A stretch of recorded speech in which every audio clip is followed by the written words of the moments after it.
Magandang umaga, class. Miss Bikasen, maaari mo bang pangunahan ang ating panalangin?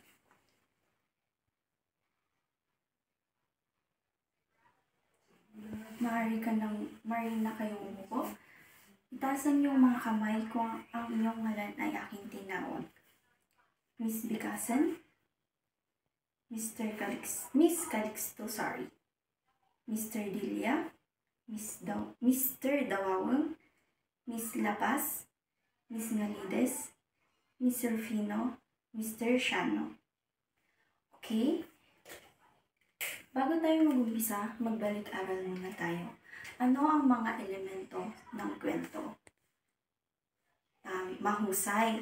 Ang mga elemento ng kwento ay tagpuan na kung saan ang tumutukoy nito ay ang mga panauhin sa kwento.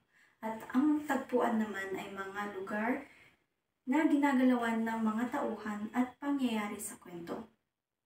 Ang banghay naman ay mga kaayusan ng pangyayari sa kwento. At dahil magagaling na kayo, bigyan nyo ng 3 palakpak ang inyong mga sarili. Ayan. Bago tayo mag-umpisa, may mga larawan akong inihanda.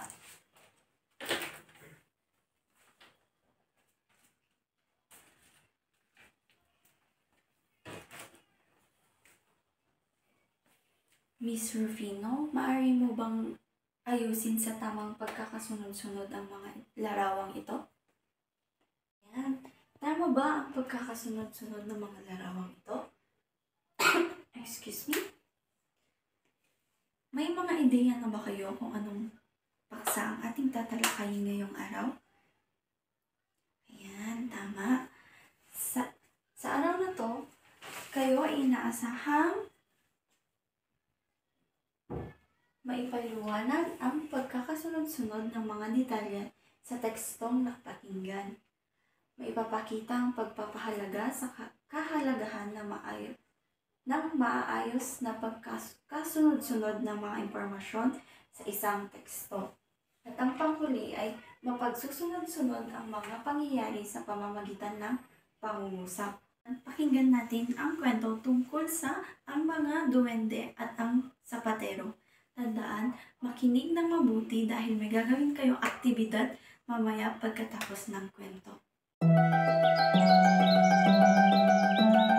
Sa isang lumang bahay, nakatira ang isang matandang lalaki at ang kanyang asawa.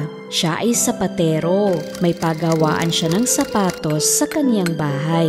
Nag-aayos din siya ng mga lumang sapatos. Ang kinikita niya ay pinambibili niya ng materyales para makagawa ng bagong sapatos. Isang araw, bumili siya ng katad at umuwi na siya. Ang piraso ng katad ay sapat lamang upang makagawa ng isang pares ng sapatos.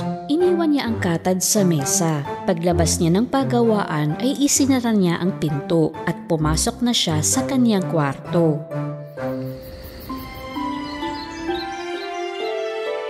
Kinaumagahan, pagising ng sapatero, bumangon siya at masarap na nag-unat.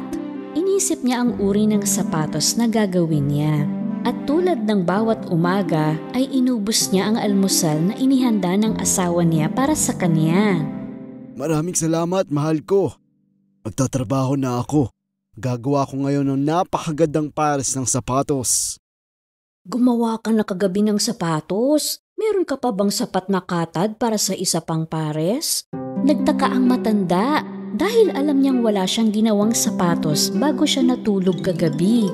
Kaya mabilis niyang tinungo ang silid pagawaan at sumunod ang kanyang asawa. Pagbukas niya ng pinto, ano ang nakita niya? Ang piraso ng katad na iniwan niya sa mesa kagabi, ngayon ay naging napakagandang sapatos na. Halos lumuwa ang mga mata ng sapatero.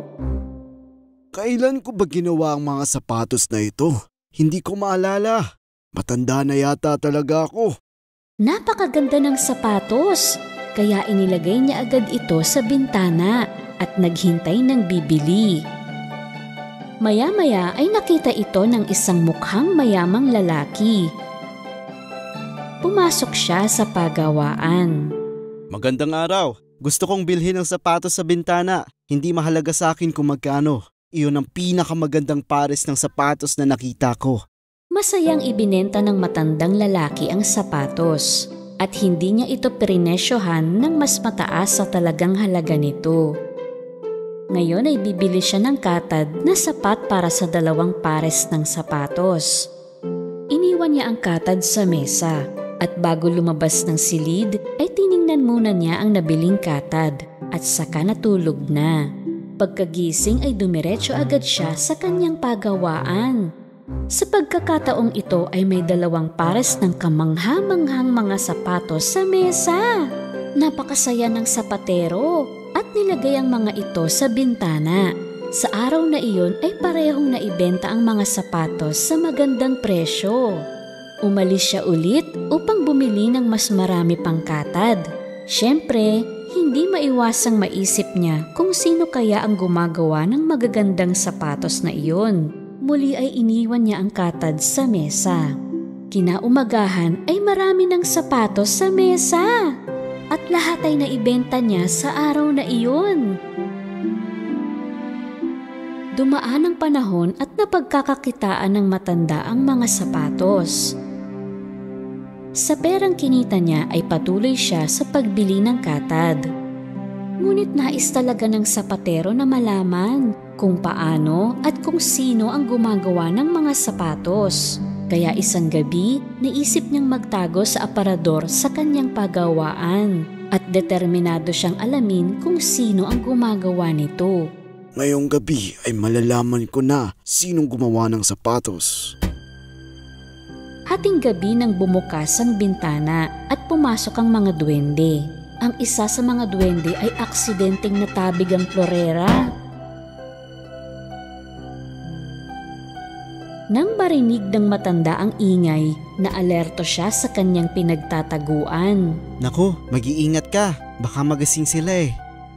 Pagsilip ng matanda, hindi siya makapaniwala sa kanyang nakita. Kinusot pa niya ang mga mata niya.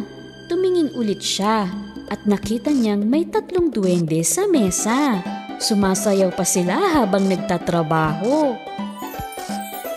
Ang isa ay nagugupit ng katad. Ang isa ay nananahi.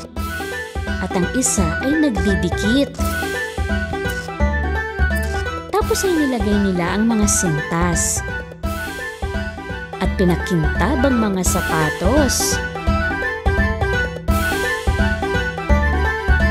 Napakabilis kumilos ng mga duwende na sa isang kisap mata, hindi mabilang ang mga sapatos sa mesa.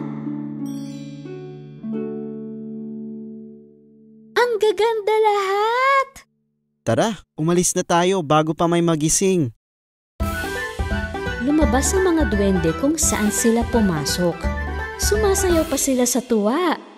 Lumabas ang sapatero mula sa kanyang pinagtataguan. Tumakbo siya sa kanyang asawa at kinuwento ang lahat ng nangyari.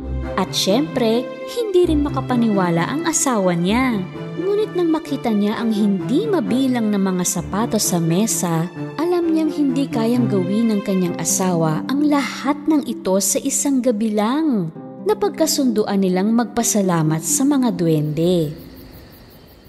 Kaya kinabukasan ay naghanda ang asawa ng maraming pagkain. At nang maghating gabi, dumating ang mga duwende. At nakita nila ang pista sa mesa. Ang daming pagkain. Para sa atin kaya yan? Siyempre, para sa atin yan. Kung hindi ay bakit nila hinain sa ganitong oras? Sa palagay ko ay nagawa na natin ang ating misyon sa bahay na to. Maaari na tayong pumunta sa ibang bahay na nangangailangan ng tulong.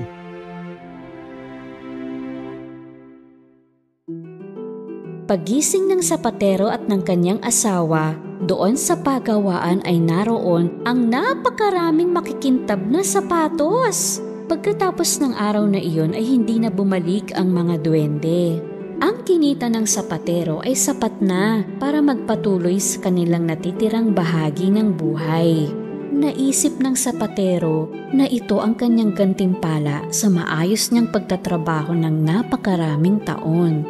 Kaya naman hindi siya tumigil sa paggawa ng sapatos. At sa tuwing maaalala niya ang maliliit na duwende, ay nagiging mapagpasalamat siya magpakailanman. Ay hahatiin ko kayo sa 3 pangkat. Bawat grupo ay may mga piraso ng papel na may nakasulat na pangungusap. Kaya ang gagawin na lang natin ay per row. Kaya 1, 2, 3. Panuto. Ayusin ang mga pangungusap ayon sa kwento. Idikit ito sa Manila paper at ibahagi sa klase ang inyong sagot. Naiintindihan ba mga bata?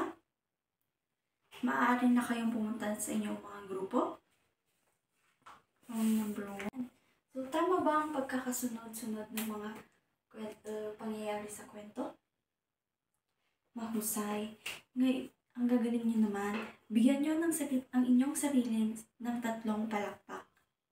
Bilang buod, ano naman ang mga natutunan nyo mula sa kwento na maaari nyo magamit sa inyong buhay?